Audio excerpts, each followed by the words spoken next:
You are listening to an episode of Megan is Not a Parent But. Today's episode is brought to you by Positive Parenting Class Pass. Positive Parenting Class Pass is my 6 simple positive parenting classes designed to kickstart your positive parenting journey. You can start today at bekindcoaching.com/classpass. In today's episode, we will be chatting about how there is no such thing as bad parents, only bad parenting. So I invite you to get cozy, grab your notebook, and let's dig in. Welcome to Megan is Not a Parent But, the podcast where I, your host, Megan Ford, former early childhood educator turned positive parenting coach, helps parents just like you learn how to deal with your strong-willed child's difficult behavior. I've been described from my clients as a blend between Brene Brown and Miss Frizzle, you know, the one from the Magic School Bus. I help bring awareness and hold space for the hard conversations and make big concepts like behavior and relationships and temperaments easy to understand and easy to implement. If you're a parent who struggles with your child's loud, dramatic, disruptive, over-the-top behavior, but don't think a parenting coach would help you because those are just for the bad parent or those parents, then this episode is especially for you. I invite you to grab a journal, cozy blanket, a warm beverage, and enjoy what you're about to explore. All right, friends, I'm going to share a story that is a common story that my husband and I come up against often. One day he actually shared with me his experience, and I was like, oh yeah, I have that same experience too. So before my husband was a PE teacher, he was a personal trainer. And while he was training his clients, they would always ask, so what does your wife do? And he would try to go about it in a gentle way. So he would say something like, oh, she's an entrepreneur. And they would say, oh, okay, so what does she do? And then my husband would say, oh, well, she teaches parents. And they would say, well, what does that mean? And then he would continue to keep going on down the layers, and eventually they would have some sort of clarity on it. But they would equate it to something like, oh, a personal trainer, but for parents, or, like a tutor for parents. Like they would grasp like what a parent coach is in this context that was familiar to them. And he shared this with me one day, and I said, oh yeah, I too have a similar experience of whenever I meet someone, especially at big public events like a wedding. It reminded me of a wedding that we were at in December, and everybody was asking me, so what do you do? You know, like the very common first question to ask. And once I say, oh, I'm a parenting coach, and then they gain clarity around what a parenting coach is and isn't, it's often it's often followed up by three common responses. So after someone meets me, after they find out that I'm a parenting coach, after they find out what a parenting coach is, they typically respond in one of these 3 ways. The first way that they respond is they will say, oh, my neighbor needs to work with you. Or they'll say, oh, my sister, I got to share your information with my sister. Her kids are wild. Like they need to work with you. And when someone says that to me, what I'm actually hearing them say is like, oh, I can see the need for this type of work. Like I can see it in other people. And it's always curious to me. Once I heard from someone that their husband actually was like, oh, you should call Megan. And really, he should have called me. But it's like they see it in someone else's behavior. So they're like, oh, I can see why someone would want to or need to work with a parenting coach. It's like they can see it in other people. The second common response that I get is they'll say like, oh, do you have any book recommendations? And so what that tells me is they're saying, oh, I value this education. I value what you do. I value wanting to know this, and that I'll just do it myself. Like just tell me the book recommendations, and then I'll go read the books, and then I'll do it myself. Which I'm like, hey, at least they see like, oh, this is some skill, this is some information, this is some education that I can acquire. And then the final response that I get is a very swift, it's often very swift. It's often like I've passed them a hot coal and they're just trying to pass it on back. What they'll say to me is, well, I hope I never have to work with you. And that response always surprises me when they say that, because what they're really saying is, I hope I never become the bad parent. It's like they see that working with a parenting coach means that you've some failure, like, oh, if you have to go and get this information, you're broken, or you're not doing it right, or you're not good enough. And I'm always like, quickly follow that up with like, I work with the best parents. I work with parents who are invested in knowing that they see the need, knowing that it's an acquired knowledge and education that they too want to get. And they not only just want to get for themselves, but they want to get so that they can show up feeling empowered with their children. And they also know that the best parents invest in their parenting. So it's like, I quickly follow this up with like, hey, yeah, there's no such thing as a bad parent. I actually truly do not believe in this case. And it's also very interesting, like we get into like the nuance of the debate here then after this question, when I'm like, oh yeah, there's no bad parents. I work with the best parents. I work with parents who want to become stronger, who want to become more confident, who want to become more regulated for themselves and for their children. And for me, like that's amazing. Like that's an amazing thing. Whenever I share this, I always get some pushback. Of course, it's like, no, I know a bad parent, and then a bad parent is X, Y, and Z. And they typically go something like, well, what about the parents who abuse their children? Or what about the parents who are horrible, that just scream and punish their children all the time? Like those are bad parents too. And again, then that opens the door to say like, no, I actually don't think that that's the truth. And I don't think that that's the truth, because I don't think that there are bad kids. And I really think that this myth of bad parents, bad kids, or that behavior can be bad, or that if you do this, then you're bad, I really just think that that's an overall dangerous myth. And I feel like this myth is one that runs rampant in our society and in our world often. And I get it. I truly get it, because I think that this myth fuels shame. And shame is the topic we got into in last episode, the difference between guilt and shame. And just as a refresher, guilt is really focusing on the action and really rooted in the value of self-compassion. And it's really saying things like, well, why did I do that? Like, oh, why did I do that? Like, why did I yell? Like, I don't want to yell. I want to be calm. I want to slow down. I want to connect. So I'm separating myself from the action. And really that opens up the door to say like, hey, I yelled, and that must mean I need a break. I'm a good person. They're a good person. I'm acting in a stress state, and I need to go regulate myself so that I can act differently. That's guilt. And the opposite of that, the other side of this is shame. And shame is, why did I do that? We take it on as our morality.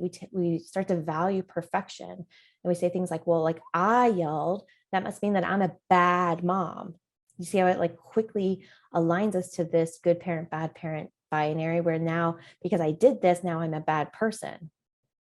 Then that just feels like heavy and weight, and it just like weighs us down. And this is a lens then we take to children when they're doing behavior that we struggle with, or when they're doing behavior that we have a difficult time navigating through. We then start to use that same binary to them. We try to say like, why did you do that? What's wrong with you? Can you just stop that? Essentially, we're like, gosh, what is going on with you? Why are you acting this way? And really what this is judgment. And I get it. Judgment actually acts as fuel to shame and to threat and to stress. When we pour on judgment onto something, it can have harmful impacts. And we do it to ourselves, we do it to our family, we do it to our community. And that's what I want to dig into today. It's just like, what is going on here, and how can we start to pull this away and separate ourselves from our behavior. So when we think about judgment being an activator to shame and threat, there's 3 more that are closely related. Another gasoline to the flame of shame and threat is unconscious bias, things that are outside of your awareness. That's why I say awareness is the first step. Let's bring awareness to something. Let's call out our biases. Let's bring them into our awareness, because when we're aware of something, then we can do something about it. Then we can mitigate it. Things that are staying outside of our awareness, those are our blind spots, and we literally cannot see them. And if we cannot see them, then we cannot change them. So now we have judgment, unconscious bias, humiliation. Humiliation is the third one. I was just talking about this episode this morning with Jason. I was showing him my slides. I was just telling him all about my process as we drank our coffee and ate some breakfast together, and showed him the slide on guilt versus shame that I had created. And his first thing was like, yep, humiliation. And I was like, yeah, that's actually one of them. That's what we're going into, right? We know those feelings of just like, everyone else in the room gets it except for me. Everyone else knows what to do except for me. And currently I'm enrolling into a positive parenting series called the Understanding Us series. And I ask parents when they join, like, why did you join? And I always love reading their answers. I love reading their insights. And one of the common things that are told to me is they say, I am so glad I'm not alone. I was feeling alone. I'm feeling alone in my town. I'm feeling alone in my family. But when I enter this space, then I don't feel alone anymore. And I love that. And what that tells me is now I belong. Now I fit in. Now I found an in-group of people who are doing the work so that I'm not just always by myself. Though sometimes in our physical neighborhoods, we may still be by ourselves. At least we know that we can come into these spaces. You can pop in your headphones. You can enter into the same energy of other parents doing this work together. And when we can feel that, then we can start to erode that wall that keeps us trapped there, that gets us trapped in our shame and threat, engulfed in our judgment, in our unconscious bias, in our humiliation. And the last one of the 4 is trauma, which we dug deep into. When we are starting to fuel our shame and threat with our judgment, our unconscious bias, our humiliation, and our trauma, it keeps us blocked off from the very thing we want. And the very thing we want is calm. The very thing we want is empathy. And the very thing we want is kindness. So when we're fueling judgment, when we feel judgment towards ourselves, we say things like, oh, why are you doing that again? Oh my gosh, what's wrong with you? Just stop. You promised them that you weren't going to do this again, and here you are doing it again. Gosh, you're such a shit parent. When we start adding and fueling judgment towards ourselves, then it makes it very easy. It becomes second nature to extend that to our family by saying things like, why are you doing that? Stop doing that. Why are you acting like that? Oh my gosh, again, what's wrong with you? And then when I'm doing it to myself, I'm doing it to my family, then it's only natural that I'm spreading those ripples out into your community.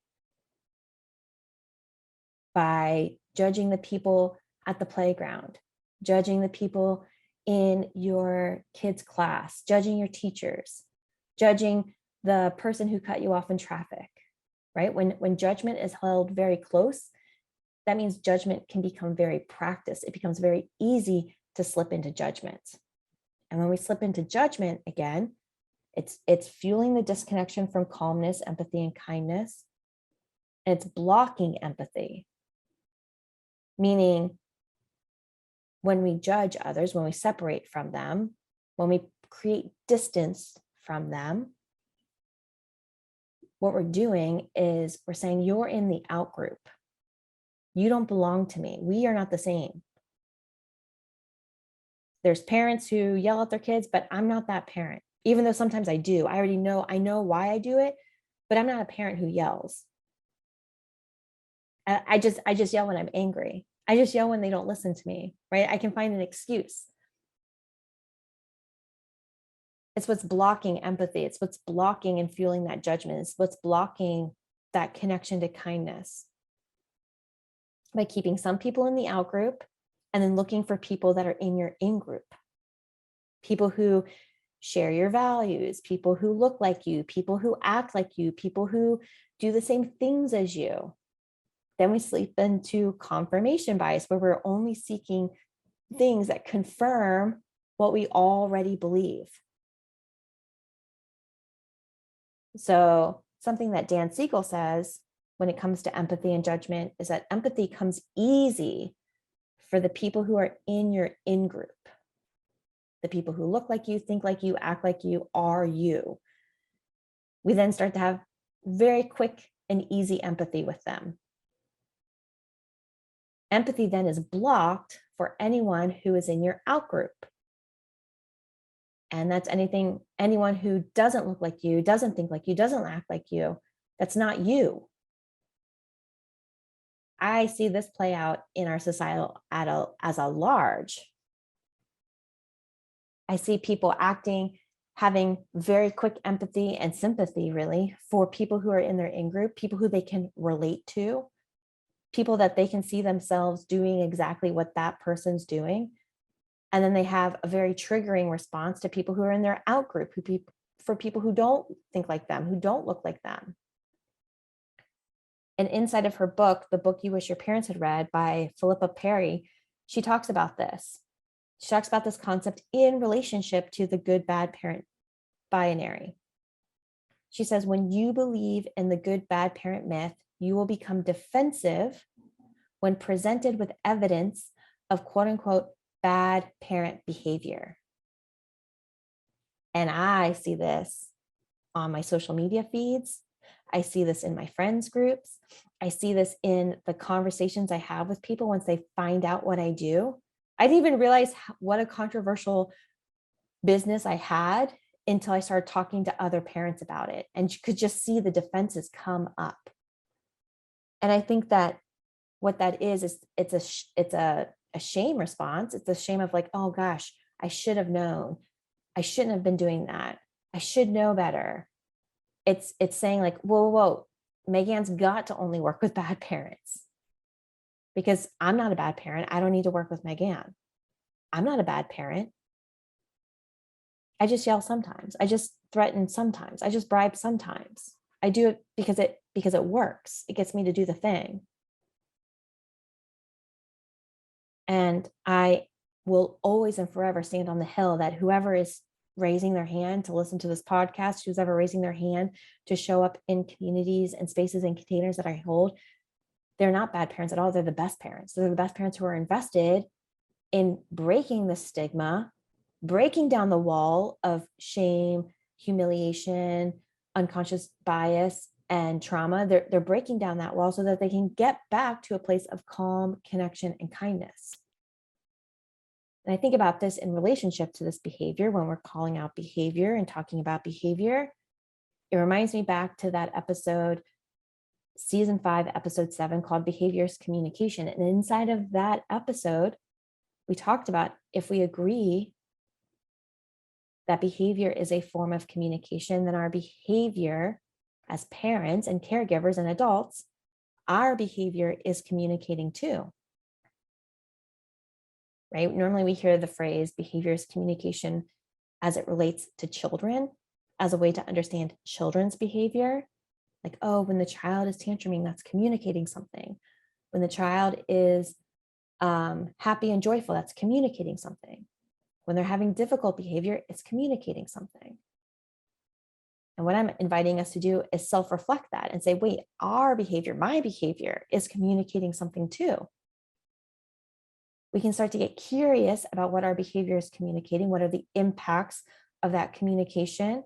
And ask ourselves, is it getting us closer to where we want to go or further away from where we want to go? That's the definition of positive parenting. Positive parenting has positive repercussions. It makes a positive impact on your child's development and on the development of your relationship with your child. We're starting to now come closer together. Instead of doing things that were done to us, that were passed down, that we inherited, that fuels disconnection and has negative repercussions. It creates a negative impact, meaning we start to separate from each other.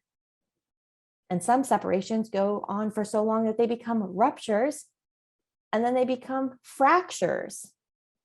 I know this coming from the family that I grew up in.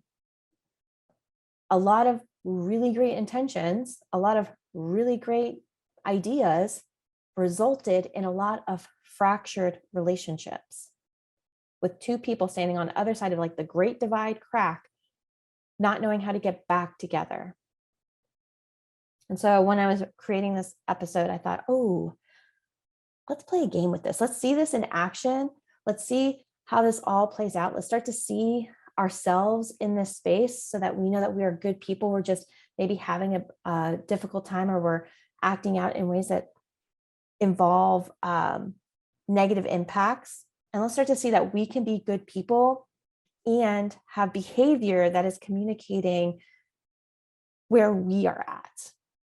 We can start now to see how we show up in this space, how we show up in this relationship that either draws our child closer to us and closer to doing the thing, or pushes them further away and sends up defenses. So this is a game that I play on TikTok Live often. It's a game that I love to play as an exercise in other spaces. I think I even share it inside of the Positive Parenting 101 class. I feel like one of those classes we play this game. I say game, but it's really an exercise. And inside of this exercise, you are going to assume the role of the child. So we're going to go back and forth on different prompts, and I want you to play the perspective of a child.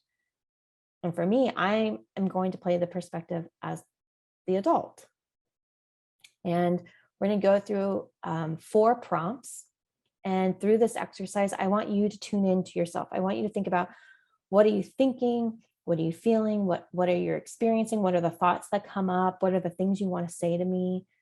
And I want you to think about, am I getting you closer to doing the thing? Or am I getting you further away? Am I showing up in ways that makes you doing the thing easier? Or am I inviting you to ping up a lot of resistance? And after each prompt, we'll just take a pause. We'll do a little bit of self-reflection and kind of digging into also what I would be maybe thinking, feeling, and deciding as well. And in this exercise, whenever I do this exercise, it's just such a very clear way to see like, oh, my behavior as the adult is impacting you as the child. In this exercise, we can start to see like my inner thoughts, feelings, beliefs, pressures are being matched by you. And I can start to see how my actions can create a positive impact or a negative impact. I will say that this exercise can elicit a lot of big feels. And so just as we talked about in the trauma response episodes, if you need to take a break or pause, do so. I want you to do this exercise with the lens of wanting to learn, the lens of wanting to see yourself, the lens of wanting to meet yourself with love and compassion. This is not a time to shame yourself more. This is not a time to punish yourself. This is a time to say, oh, I do this and now I can see why, and I want to start doing different things. So let me start taking action on learning how to do those different things. So here's the deal. I'm your parent, you're my child. The parenting goal I have is to put on your shoes. Why are we putting on shoes? Because we have to go to a doctor's appointment. When are we leaving? In 5 minutes. Now that's just the details of this exercise, but you can substitute anything. You can substitute cleaning up your clothes. You can substitute hitting you. You could substitute running away at Target. You could substitute not wanting to leave the playground. Essentially, the system here is me having a goal of what we need to do and getting you on board to doing it. So just the details of this exercise is you putting on your shoes. Why? Because we have a doctor's appointment, and when we leave in 5 minutes. All right. I'm going to take a deep breath before I get started. Brain break moment. All right. I know that I can go deep way fast. So let's just take a pause here to take a deep breath in and let it out. And listen while I let you know that this episode is brought to you by me, Megan, and my Positive Parenting Class Pass. Positive Parenting Class Pass are 6 simple positive parenting classes to kickstart your positive parenting journey. Those classes include Positive Parenting 101, which is a class that is just designed to give you the first steps in what positive parenting is and what it is not. Second class is emotional validation. In this class, we dig into how can we show up to have your child feel seen and heard in their lived experience. The third class is setting boundaries, all about communicating, enforcing, and allowing testing of your secure and consistent and firm boundaries. The fourth class is a class called Ending Entitlement. Inside of this class, we dig into how we are showing up using tools of entitlement and how we can start to release those tools and begin practicing tools of empowerment and choice. And we know that what we put down, they're going to pick up. The fifth class is a class all about natural consequences. This is a class that gets very clear, and you'll walk away knowing what an imposed consequence is, what a logical consequence is, and most importantly, how to begin utilizing natural consequences so your children begin learning from their lived experience. And the final class is a class all about apologizing. I like to say that connection is the most skipped over step and recovery is the least utilized step. So in that step, you'll start to learn how to show up and use impactful and effective apologies so that your child knows that you see them and hear them and care about them. If you are looking to begin your journey today, then I highly encourage you go to bekindcoaching.com/classpass and dig into the classes starting today. As my free gift, you will receive Raising Respectful Kids, which is my 3-part video series all about how to stop focusing on adding on more decorations to your child and to you and to your relationship, and instead starting to reinforce and build a solid and secure foundation together. I can't wait to hear all of your amazing wins from the steps that you take inside of Positive Parenting Class Pass. All right, ready to get back to our episode? Before we get back, let's take one more deep breath together. And take a deep breath in and let it out. And let's go. I've never recorded this on the podcast, so I'm hoping my rules are clear. I hope we're on the same page. Just to recap again, I'm the parent, you're the child. We're going to go through these 4 prompts, and then we're going to debrief after these 4 prompts, the impact of my actions, my methods, how I showed up. All right, let's go. So here's the first time. All right, let's go. It's time to get your shoes on. Come on. I know we're going to go to the doctor and we got to go in 5 minutes. So I need you to go get your shoes on. I might follow this up with, come on, let's go. I don't want to say it again. I know, come on. I know, let's go. Chop, chop. Let's get them on. Let's go. I've got my shoes on. I need you to get your shoes on. So I'm going to take a pause there and ask, did I get you closer to getting your shoes on? Did you feel like you knew what you were supposed to do? You wanted to do it. You were going to go do it. Did you feel like I was listening to you? Whenever I do this on TikTok Live, it's always met with pushback. Well, why do I need to put on my shoes? Well, where are we going? But wait, I'm still playing. I don't want to go to the doctor. I hate the doctor. I hate wearing those shoes. Why do I always have to do boring things? You're always having me go run your errands. And it reminds me that in that moment, I'm not listening to you, and I'm inviting you not to listen to me. When we think about those 3 brain states, I'm hitting you right in your midbrain. You do not feel connected to, you do not feel part of it. You feel like I'm bossing and nagging you. So let's go on to the second situation. We've deemed that the first one did not get us closer. It brought in resistance. It brought in more work on me. I had to convince you. I had to get you to get your shoes on so that we could get to the doctor on time. Probably using those 5 minutes just to negotiate. So now the second time, still the same target, still getting your shoes on. I've already asked you once. And now I'm going to go into being nice. I'm going to say things like, come on, bud, can we just please get our shoes on? I'm talking nicely. I'm asking you really nicely to do it. I just need you to go and do it. Come on. Yeah, do you know we're going to the park after, so let's go to the park. Maybe on our way to the park, we can get ice cream. So if we get on our shoes now, then we'll have a lot of time at the doctor, and then we can go to the park and we can pick up ice cream on the way to the park. But I really just need you to get your shoes on right now. Come on, let's get them on.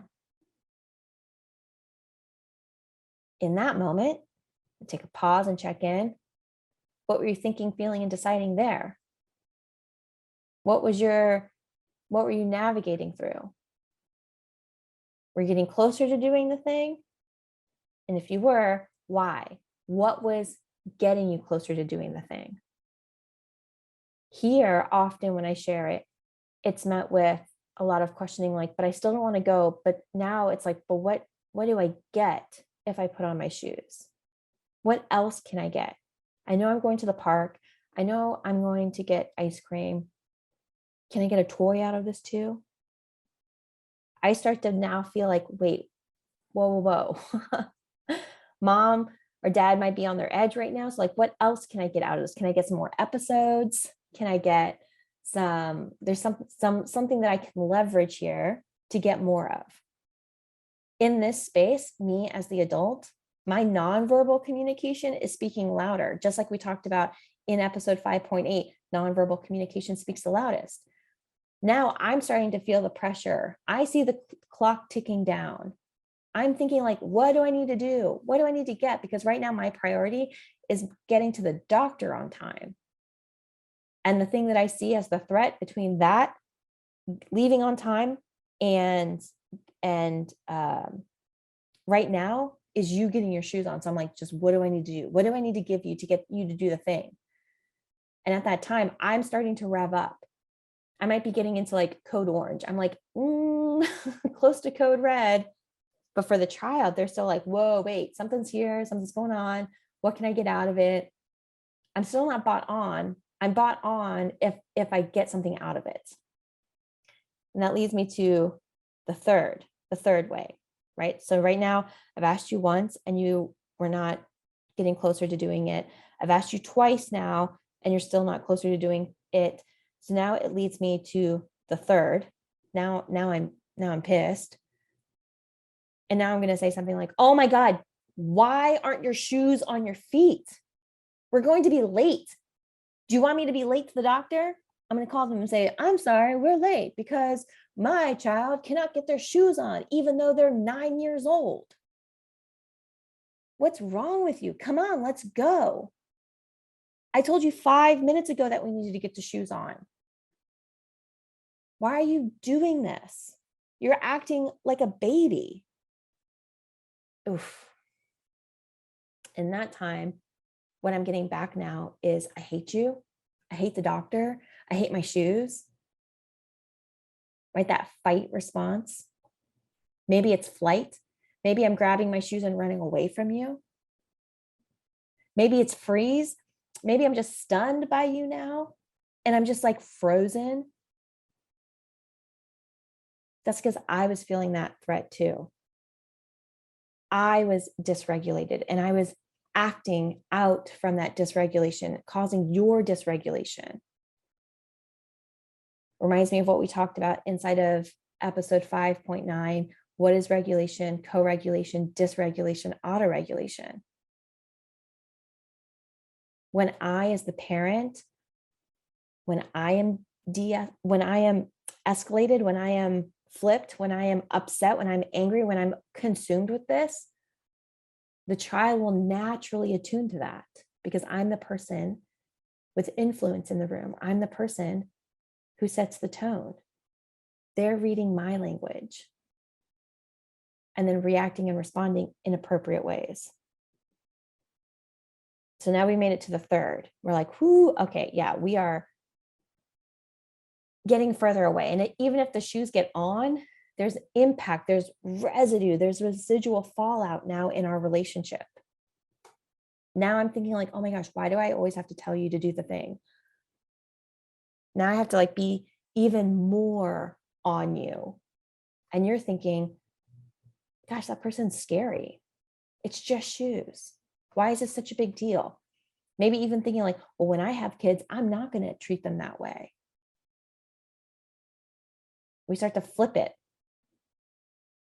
Instead, we can start to say like, hey, my actions, my behavior has real impacts on my relationship and the development together. Now my behavior is communications, is communicating how I'm feeling, what I'm thinking. It's communicating the expressions that I'm going down. Now let's see the fourth way. If maybe now in a new way, if it leaves a different impact. So what would happen if I came to you and I said, hey, I get down to you, I'm touching you. Maybe I'm sitting down next to you on the couch and I say, hey, we're leaving in 5 minutes to go to the doctor. It was on our calendar. I'm going to set this timer for 5 minutes. What are you going to wear on your feet? So when this timer goes off, what are you going to get on your feet? What if I just paused and waited? When I, as the adult, am in a green space, when I'm calm and regulated, when I've done my work to educate you, when I've done my work to get you on the same page with me, now I'm just putting in systems of accountability like the timer. Like, hey, we're leaving in 5 minutes. Just a reminder, we're leaving in 5 minutes. After connection, after getting on your level, after coming close to you. And now I leave it open to say, what are you going to wear on your feet? I'm wearing shoes on my feet. What are you going to wear on yours? It invites you to say like things like, well, I'm going to go put on my shoes, but I'm not going to wear socks. And I could say, great, I'm glad something's on your feet. You got 1 minute left because we're leaving in 5. We're leaving after our timer goes off. It invites in collaboration. It invites in problem solving. I'm inviting you in to a sense of empowerment. This is why I chose the doctor, because whenever I do this exercise, it's always met with like, well, what happens if I can't be flexible? What happens if I can't wait a million years for them to get on their shoes, for them to want to get on their shoes? The reason why I chose in this, the doctor, why I chose in this, the minute of 5 minutes, because the question is, what are you going to wear on your feet? And if their choice is nothing, I'm still leaving in 5 minutes. And then I, as the parent caregiver, I'm going to say, I'm going to grab your shoes. I'm not derailing the train to engage in the power struggle over shoes. I'm going to take that as a sign that I, as the parent caregiver, did not prepare you for success. I'm going to see this as like, whoop, we were off track. There's some work that I need to do. How can I become self-reflective in here? How can I support you? I'm going to start becoming accountable. Did you know that there was a doctor's appointment? Did you know when we were leaving? Did you know what the expectation is? I'm going to start reflecting and say, hey, that didn't go so well. What is it that I can do to support us both better next time? This is what I mean by there's no bad parents, only bad parenting. The methods that I used, I was the same person. You were the same person in every single example. The thing that didn't change was us. The thing that changed was my methods. The things that changed was my awareness. The things that changed was the tools that I used. The things that changed was the impact. I'm going to end and start to wrap up on here that parents who feel stressed are going to act in stressed ways. Do you remember I said our brains are designed to keep us alive? And that stress is signals. It's like signal, signal, signal. It's like those lights on our dash that we keep talking about. It's like check engine light, it keeps coming on. Like, hey, let's spend some time here. Let's invest here. You are a good and worthy person. They are good and worthy people. Our methods and how we're connecting, that's what needs to change and evolve. On the flip side, parents who feel calm act in calm ways. Parents come to me all the time and say, I'm trying to be calm. I just lose it. I try to be calm for so long and then I just lose it. And what I'm hearing them saying is, Megan, I try holding my breath and then I just explode. I can't breathe anymore. That tells me that they're white knuckling, that they're holding on, that they're bracing themselves. They're just getting through it. And I hear you, I see you, I get you. I want to get you to a place that you feel calm on the inside. And so that we act in alignment with that, that our methods and our tools and our behaviors act in alignment with that we can become aware of where we're getting into a flipped stress state. We can become aware of our behaviors. We can say, hey, our behavior is communication too. What am I communicating right now? And how can I become a space of support for me? Because you are not your behavior. Your behavior, however, does have an impact on your relationship. Your children are not their behavior.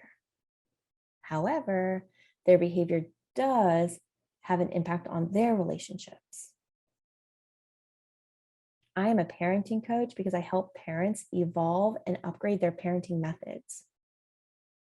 I help parents invest in better methods for them because I already know that they are good and worthy people, doing the best they can, trying their hardest, loving their kids fiercely. We talked about that in episode 5.3, 3 assumptions I make of all the parents I work with. I already know that about you. That's never in question. I'm here to say, hey, our behavior is communicating something. Let's get curious there. Let's start to get some supports in place so that you start to feel calm. When we know what to do to feel calm, then it's natural that we're going to act in calm ways. So in closing, I want to invite you to consider, what does your behavior communicate? When something happens that you weren't expecting to happen, when your child says no to you, when your child is having a difficult time, when you feel pressure to leave, what does your behavior communicate? What lights are going off? Are you communicating that you're in a stress state, or are you communicating that you're in a calm state?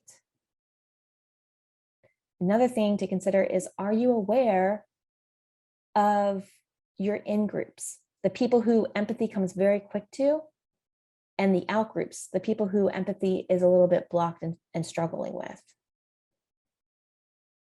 This goes into what we're talking about in day 1 of the Understanding Us series. In day 1, we're talking about what comes hard and what comes easy. Whatever is easy is practiced. Whatever is hard is not practiced. We then get to ask, do I want to practice that skill so that it becomes easier? It's no longer, I'm a good person, or I'm a bad person. It's, what am I practicing? And what is hard and needs practice, where I want to practice?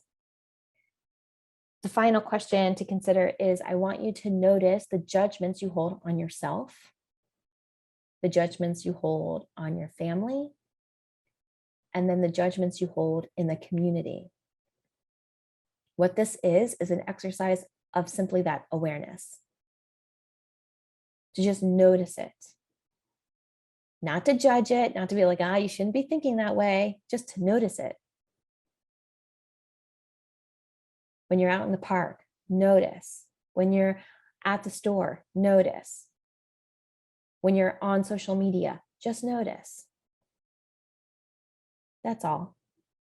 All right. Now I love to know the work that you do when you listen, the notes you take, the insights you have, the practice you take from these podcasts. I want to know it. I love seeing this. I love seeing this on social media. I love seeing it in emails. I love any way that you want to deliver it to me. I love seeing it. 3 ways that I think would be best to share it is that you can leave a review on Apple Podcasts. You can share your thoughts and takeaways on social media and tag me. And you can share your thoughts inside our dedicated posts inside the Facebook community, Positive Parenting with Megan Ford. I want to say thank you. Thank you for tuning in. Thank you for staying to the end. My mission in life is to help support parents feeling supported and empowered in doing this work. This podcast, my Facebook community, and my programs and book club all help parents work through the phases of awareness, education, and practice. That way they can start to have a positive impact on their children and the relationship. If you are ready for the next step, I encourage you to check out Positive Parenting ClassPass. And the first class that I mentioned before is Positive Parenting 101. Inside of this 45-minute class, you'll learn about what positive parenting is and isn't so that you can start putting down those tools with negative impacts and start replacing them with positive parenting methods. To get started today, you can visit bekindcoaching.com/classpass. And as my free gift to you, you will also have access to Raising Respectful Kids. Raising Respectful Kids is all about foundation work, getting below the surface, reinforcing that healthy foundation together with you and your child. Friends, thank you for being here. I cannot wait till next week. I have been loving season 5 so much, and I honor the work that you do. Until then, bye, friends.